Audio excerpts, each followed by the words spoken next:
Hello, everybody. Welcome back to Pacers Daily. I'm your host, Hery Acosta. Shout out to Underdog Fantasy for sponsoring these videos. Now, let's get straight into it and talk about today's game against the Los Angeles Lakers.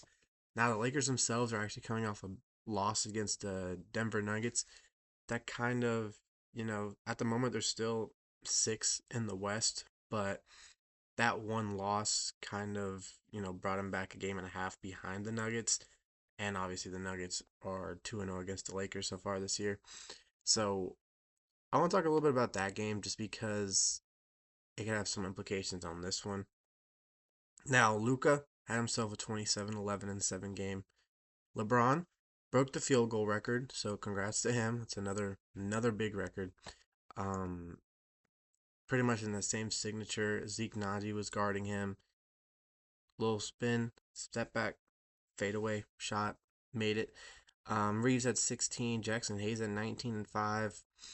Overall, just not a good performance from some players. Like Jake LaRavia has been struggling. DeAndre Ayton got injured pretty early of a knee injury. Marcus Smart was shooting a bunch of clutch shots that obviously all missed. Jokic himself had 28, 12, and 13. Big game from him, the usual, but he did have 9 turnovers. Murray had 28 and 7. I did say last video that Murray would pop off in this game. And then Tim Hardaway had 14 points off the bench. Strawther himself had 16. He was playing very well. Jokic was pretty much finding him on a lot of 1-2s. So that was, a little disappointing for the Lakers. They are 5-5 in the last 10. Pacers, we are 2-8 in our last 10. This game, LeBron did go down with a little bit of an elbow injury. He did play the rest of the game. He's out of any like awards because of he's missed already 18 games. So don't be surprised if he sits out this game just to kind of heal that elbow injury. I mean, the man is 41 years old. Some of these injuries will take longer to heal, but he seemed fine. On the other hand, the Pacers still have a few injuries. Zubac is still not cleared to play. Siakam, Neesmith, and Nemhard are going to continue to be game time decisions throughout, the next few days, maybe throughout the rest of the year, just so we're kind of saving them for next season. Siakam averaging 24 points a game. I just wanted to continue to do that because I just want to see players, just have great games. Because normally we have 7 or 8 players averaging over 10. This season, we have 4 because we did trade another one. We traded Matherin, who was averaging over 10. Just Walker, Neesmith, Nemhard, and Siakam averaging over 10. We have 4 players averaging 9 or more, and then Kobe Brown's pretty much averaging 9. And then Obi was averaging 14 earlier, but he went down to 8 because of his last few games. He either didn't score or didn't have like big scoring night. But something I want to watch in this game, the Lakers are top 12 in points per game. They are 20th in pace, so we're actually a faster paced team than them. But they are first in field goal percentage, meaning they're the best shooting team in the league. We're second to last. But they are 23rd in 3-point field goals, 16th in percentage. Not the best free throw team, not the best rebounding team either. Luka is their best rebounder, and LeBron is second. Hayes is an okay rebounder, but for a center, not as much. And then Ayton is just very inconsistent, but we don't know if he's playing. And defensive wise, they're closer to the bottom of the league, but they're also 37 and 25 and 18 and 12 at home. We're 5 and 25 on the road, and we're on a 7-game losing streak. Don't be shocked if this is an 8-game losing streak. This is another one of those games where you just want to see, let's see the young guys step up.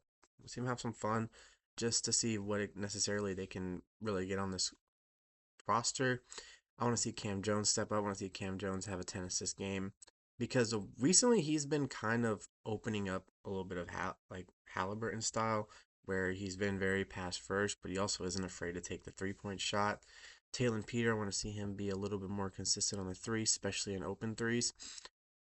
Siakam and Nemhard, they're our 2 best players. I do want to see Nemhard being more consistent though, because going from like a 26-point game to a 5-point game, it's just not something we want to see as fans. We want to see people either just always have a 20-point game, or if Nemhard's not going to be that big of a scorer, at least 8 to 10 assists, a few rebounds, because he is a good rebounder for a guard. Obviously, right now he's only averaging 3 because he doesn't really need to rebound around the guys he's playing with. And then Jarris Walker, I just want him to continue to dominate. I'm being honest, outside of Siakam, Walker has been our best player over the last few weeks. Him and Micah Potter. Micah Potter is actually right now our sixth leading scorer on the roster, averaging 9.3 points per game, which is his career high. And he just got career highs all over the board. And I cannot stress it enough. He came to play. I think he might have a spot next year on the roster. If it's a two-way, if it's a, kind of like the 15th man on the rotation, at least he's going to be on the team. I don't see any reason for Potter to not be brought back, or just him getting another, opportunity somewhere else. The kid can play. The kid knows his role. He knows just to get in there, grab some rebounds, make some threes, get in the paint, block some shots. And he's been doing all that perfectly. So I'm just hoping to see all these guys step up. Fast breaks, buzzer beaters, and block parties are back, and Underdog is the best place to get in all the action. Playing Underdog is easy. Just choose where your favorite players are going to go higher or lower on stats like points, rebounds, steals, or more. Get your pick tracking with the 5,000 times your cash. Now, we're going to talk about one of the guys I just mentioned, and his name is Luka Doncic. It's 33.5 points against Indiana. Now, I know why his thing is set so high, just because, they're playing a bad team. One of two things could happen. If it's higher, it means that the game is somewhat, close, and they just need him to really score. And if it's lower, it's because they beat us in three quarters. Now, it all depends on if LeBron is playing, in my opinion, because the Pacers are pretty competitive up till the third quarter this year. I am going to go higher because I've been saying it. He is due for a 30-plus point game, and he fell pretty short of it last night against Denver. And the other one I want to talk about is Nikola Jokic, 26.5 versus New York. He's going to go higher. He has been scoring like crazy recently. I was correct about him going lower against Los Angeles because Murray was going to pop off. They both actually ended up with the same points. But against New York, I think he's going to score pretty well. Karl-Anthony Towns is a good player. He's a good rebounder, but he's not the best defender. And Jokic pretty much just gets around anybody. So that's my decision. Use promo code BasketballFan to score $75 in bonus entries when you play your first $5. Once again, it's promo code BasketballFan. Underdog, make picks, win money. Must be 18 plus. 19 plus in Alabama, Nebraska. 19 plus in Colorado for some games. 21 plus in Arizona, Massachusetts, and Virginia. And present in a state where Underdog Fantasy operates. Terms apply. See assets.underdogfantasy.com/play and get terms DFSTML for details. Offer not valid in Maryland, Michigan, New Jersey, New York, Ohio, and Pennsylvania. Concerned with your play? Call 1-800-GAMBLER or visit www.ncpgambling.org. In New York, call the 24/7 helpline at 1-878 or text PMI 467-369. There's a few things I find kind of funny. And the first is the draft lottery odds. Kings have the number one draft lottery odds. We have the number two. And I was seeing some of the teams on there, right?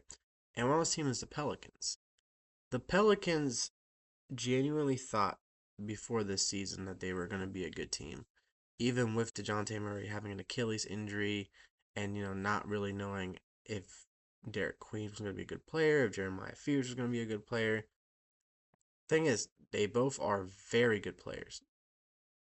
But you're also still 20 and 44 and you're relying so much on rookies. Trey Murphy's been very consistent this year. He has 22 points a game. And Zion, when he's healthy, 21 points a game. And Sadiq every now and then will drop a random 38 bomb. But they got Jordan Poole in a CJ McCollum trade. Poole hasn't really been doing much. He's 13.9 points per game, but he's only shooting 37%, 34 from 3. Fears has been pretty decent, same with Queen, but like Herb Jones, scoring went down a little bit as he's only averaging 8.8 points per game. First time in 3 years averaging less than 10. And then they don't really have anything defined at center right now because Missy is just pretty much completely out of the, not completely out, but very much out of the rotation. Matkovic plays here and there, and then you get some other players like Micah Peavy who are very consistent, 4 points, 2 rebounds a game. And then they just haven't used Hunter Dickinson at all as a center. But they don't have their pick. Atlanta has their pick. So that brings me back to us. We have our pick if and only if it's a very high pick or it's a low pick. Which I've never actually seen that kind of stipulation. Just 5 and 9 is the only unprotected part. Everything else is just fully protected. I generally thought we should have just done a full protected first, like not like full protected, but like lottery protected at least. I mean, if it was late, then yeah, you can have it. But the way we've been playing, I'm just hoping, knocking on wood. I have wood right here, knocking on wood, that we get a high draft pick and we can get a Debansa because I think he would fit perfectly in our system. And then last but not least, what's next? Pacers are on that West Coast um, thing right now, where next they got the Trailblazers and the Kings. I can genuinely actually see us winning that Kings game because the Kings are worse than we are. They are 14-50. Um, at least we've won one more game than they have, and the Kings have some tough opponents before us as they play the Bulls. And the Bulls have been dominating with their abundance of guards. So that's a few games I'm looking forward to. I'm also looking forward to the Portland Trailblazer game that I'm going to talk about on Monday. But I hope everyone enjoys their day, enjoy their weekend. I'll see you guys on Monday. As always, I'm Hery Acosta. This is Pacers Daily. Boom, baby, and go, Sirs.